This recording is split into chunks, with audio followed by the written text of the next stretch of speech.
The Uncovered series for me has been a roller coaster ride. We've had a lot of highs, we've had a lot of lows, but it's been a journey that has consistently led to me growing as an individual on the personal side of things, but also professionally. Yeah, no, no, no. Hi beautiful people, welcome back to my channel. Thank you so much for joining me for another vlog. I have a different video that I want to do today, and it's me talking to you guys about my company as well as an initiative that we started about 5 years ago. I can't believe so much time passed since. It's called the Uncovered series. I personally wanted to do this video to highlight step by step the process that is involved in creating a project like Uncovered and the different facets that we've explored over the years. There is so much work that goes into it months prior. 2014 we did the web series. A lot of people liked it. We got a lot of views. We introduced a lot of new talent on the scene that were very much underground, and ever since then, you know, it grew. The following year we did season 2 of the series as well as a radio singing competition with TTRN. By the third year we did web series 3. By the fourth year we also got the opportunity to work on a TV show version to the series on a local TV station. I think because of the freshness and the newness of that, people gravitated towards the project and the brand. By the time season 3 I think rolled around, it started to feel a little monotonous. I think by then people got wind of the idea and the concept of it. I saw more people doing it, more people started to do shows around it. But for me it got really repetitive and I started to lose a little bit of interest in it. I still pushed forward with it because by then we got sponsors on board, and of course you have commitments when sponsors are on board. But it didn't have the same appeal and the same zeal behind it. What we realized is people started to like the talent so much that they would book the talent to perform in different places, and therein lied the challenge. During the process of picking them to be showcased, you realize that there are fundamental areas that they aren't as great in that they should be in if they really want to take this seriously as a career. Some people have very beautiful vocals that will go really well on soundtracks. Other people have that presence when it comes to performing. And so with each discovery every year, we try to mold or adjust the brand to cater for that. It didn't feel as impactful as it did in the first year. I was this close to saying, you know what, I feel I'm going to take a break, try to generate something new, start a whole new project. But there was always a fight to keep Uncovered going because people would message and ask about it when it coming back. So last year, switched it up a little bit and did a live event series. It's been predominantly known as a music brand, but in anything creative, you always have to collaborate and work with a lot of other creatives to bring a project or production to life. I've met a lot of great people through the initiative. I've met a lot of talented people through the initiative. Here presents what is to come for this year. Uncovered Beyond the Talent, a creative networking event. So this is a step-by-step guide on how I've been able to bring this initiative to life so far. I figured, let me share this with you guys. It's a huge part of who I am, and every year I try to do something that is unique. Step 1, brainstorming / the inception of the idea. And what I tend to do is just have a session with a thinking cap on, and I start brainstorming, okay, what are different ways or avenues we could explore the brand for this year. I started to put out little feelers, little ideas popped up, and I called a couple people and asked them, you know, what you think about this, would this work? And nothing really settled with me per se until I spoke to one in particular, Kit Israel from Advocate Productions, and he raised an important question. He said, what happens to the artists after they are showcased in Uncovered?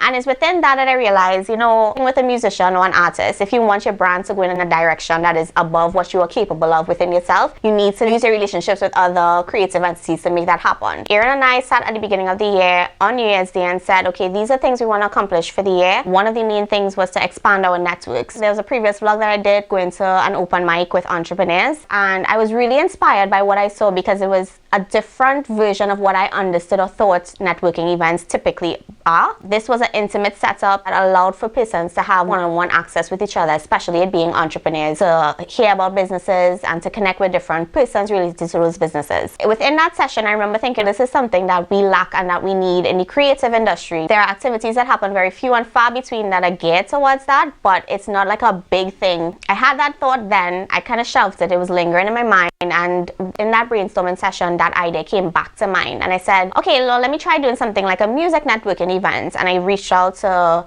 a few producers, writers, because those are the persons that I have direct access to because of the Uncovered series. Videographers, some producers, some photographers, graphic designers, editors. We had to work with and incorporate a lot of those creative activities to be able to bring together an entire production. Therein lied the idea of converting it to a creative networking event. At least have access to be able to see and talk to different entities and get inspirations and hear from persons who have been able to take their brand to the next level. My forte is in creating the platform, and I've never done a networking event before, but I'm always up for the challenge to try different things that would get me to be the best version of me, as well as to pull that out of others. Step 2 of the process: how can I get people to see this and take it seriously to the point where they are moved to come to this event and participate in it? Think about, okay, who are some of the people that would have impact if I do an event like this? For people to want to come, there has to be a purpose, there has to be concepts, topics around it that people can relate to, identify with, that they want to know about, that they want to learn about, and encompassing all that into one. The general theme we decided on for the event itself that we felt would be relatable for a lot of people to come out and be a part of was centered around brand and career building in the creative industries. In envisioning the event, for me, education is key, and in the creative industry, especially for persons to have as much information as possible, access to that information, access to the people who have that information.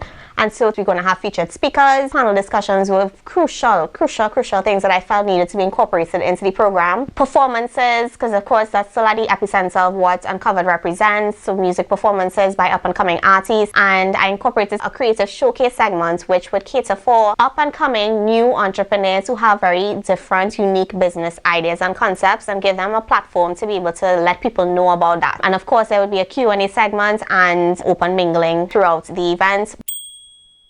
You always hear people say your network is your net worth. And so if I'm brainstorming people and I'm thinking of ideas, I'm naturally going to go to who is in my immediate space, my network. I thought about behind the scenes people who are responsible for bringing brands and talents to a different level, as well as people who are also at the forefront who have been very intricately involved in their own development and branding. The challenge is coming up with ways to get in contact with these people. And I knew a couple other people who were connected to some of the other people. And so that was a little bummy scene for me, because I was like, oh gosh, I don't know if they will say no. Who are you? Why are you calling me? It's a real antsy period where I don't know. I was like, okay, how am I going to get this number for this person? How am I even going to talk to them in the 3 minutes I probably have in conversation on the phone with them to convince them to take what I'm coming to them with seriously? Of course, I had the strength of referrals to go by. Like if somebody give me somebody's number and I said, this person give me that number, they would be more inclined to listen to what I have to say. Like I had to give myself a lot of pep talks in between calling certain people, and I think that's a crucial point where an idea can make or break.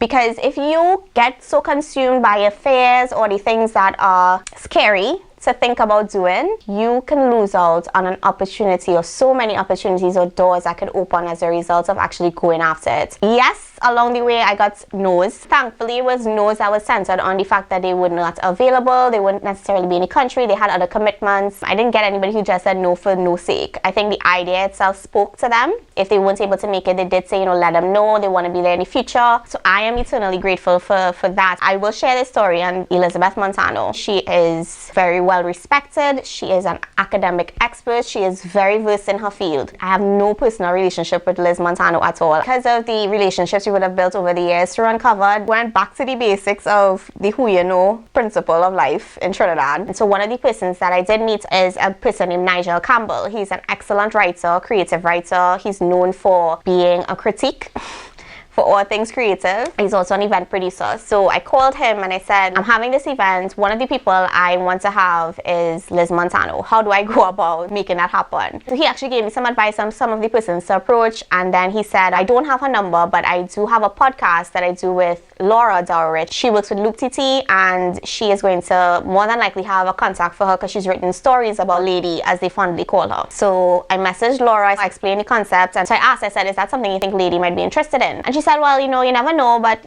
ask. I had that number for a good day and a half before I actually made that call. And even during the call, when it rang once, I was like, and then it rang about 3 times, and I was like, okay, she's not going to answer, I'm going to hang up. And then she answered. I was like, okay, it's now or never. And I explained it, and she was so cool about it. She's like, yeah, I do those things all the time, it's fine. Just send me an email with the information, and I'll get back to you as soon as I can.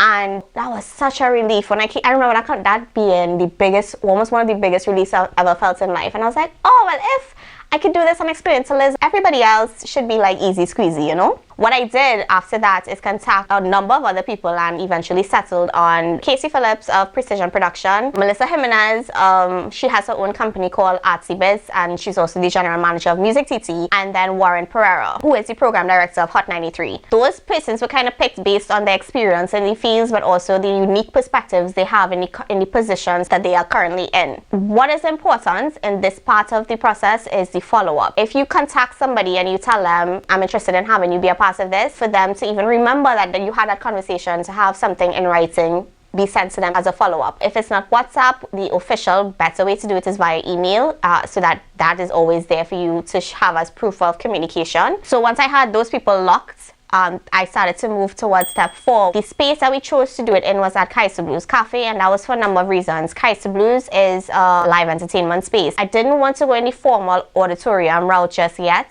I felt like it needed a very relaxed, creative environment to be able to foster that sense of discussion and energy. So Kaiso Blues for me represents that, and that space is limited in terms of capacity and how many people it could hold. But it also has tables and chairs, food, drinks, you can eat and drink. The date and time, that was a little tricky to decide on as well. It was based on what was available at the venue, but also what I felt people would most respond to. And it was either between a Friday or a Saturday, and we ultimately went for the Friday because of venue availability. And we chose a time that is afterwards, so that, again, it opens the space for as many people to attend as possibly could. Now, because the space is limited, we also have to be very calculated in how much promotion we do, and in what way we do those promotions, because we have to balance how many free special invites we have as well as how many paying persons, because the paying persons would be the ones that would help cover the overheads for the actual event itself. Creating promo for the event. In creating the promo, what we try to do is come up with strategic ways to promote the event, to get people to pay attention, to show interest, to even care that something like this is happening. That forces you to come up with creative ways to push. Now, it's a networking event, and my responsibility would be to make sure that there are people there worth networking with, specifically people who are cemented in the industries across all the creative fields.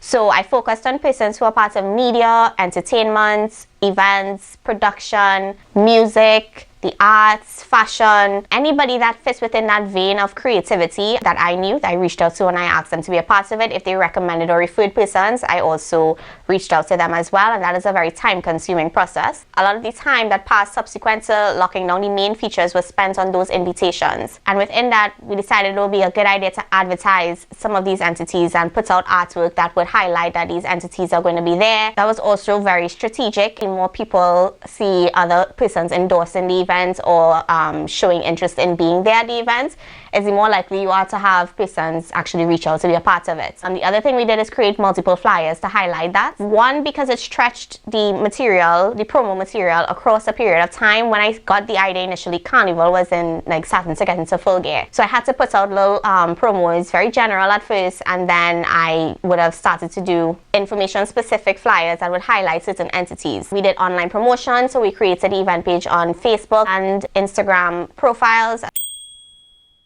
One thing that I realized is important when you're doing an event like this is literally envisioning what you imagine that event to be on the day itself. I picture the layouts of the space, but also the tools that can be used to help make the program go as efficient as possible. So there is a company called AVIT Support, who has always been very gracious and very supportive of all the ventures that we've done for the Uncovered series. And I told him about the idea, and he was like, anything you need, just let me know. You know, we will be more than happy to come on board. So what they would do is provide things like screens. If persons are doing presentations, they can use these screens to highlight in a visual way what they're saying. And if the venue itself needed some additional audio equipment to help run the program smoother, he's willing to extend his assistance in that degree as well. He even offered to do live streaming. He was willing to brainstorm with me all the different ways that it could actually work, because of the space, it's not centered around making money, it's about exposing individuals. It is a wealth of knowledge. It is a lot of experienced persons that are in the field who all graciously, thankfully, accepted to do it free of charge, giving other creatives aspiring and established the space to be empowered through information. And in being better, you have to be exposed to the knowledge and the experiences of others to guide you along that path. every step along the way, every decision, every idea, every concept, every person invited has been chosen to cater for that goal and that objective of the event. It is attracting a lot of people, and we can only facilitate so much in the space. As I said, it was a fresh new idea. We didn't know how many people would actually care to be a part of it, and I mean, I'm really happy to see that we found a niche that a lot of people clearly crave and are looking for, and so we've gotten a really good response from it so far. We expect a very full house, and we're going to do as much as we can to accommodate and cater for that. I really encourage every single one of you who is coming to the event to take advantage of that opportunity, and if for whatever reason registration closes, which it might very soon because we've really reached our cap, we really want to do this again. Every single person that has been specially invited to the event is very excited to be there. I am very excited to have them there. I specifically met with the featured speakers just so we could have a briefing and a discussion of what we're going to talk about on the night of the event, to make them comfortable and to familiarize myself with who they are. I can't express to you guys how fulfilling this whole process has been and continues to be, because every step along the way I'm still meeting persons who are interested in coming to the events, who I had to reach out to get information on how to make the events great, and I'm really overwhelmed by how receptive and how open people are to working together and to collaborating, and that's something that I really wanted. That was one of the goals that I set for myself as well this year, and I want to take this opportunity and this platform that I've given myself now to springboard that and bring to life more initiatives, more ideas like this that can foster benefits. That's the step-by-step process of how I've been able to bring this whole initiative to life, and trust me, it's still unfolding as we speak. But again, thank you to everyone who saw the initiative, who are seeing the initiative and are telling me how much they like it. I just wanted to share this with you guys so that you all really understand how much work is going into this. My hands are so numb from messaging all the time, making calls, but it's all worth it. So thank you for watching. Be sure to like, share, subscribe. You can also follow the Millien Concepts YouTube channel. All the stuff that we've done for the Uncovered series is there as well. Yeah. Thank you to your for helping me film this. Yeah.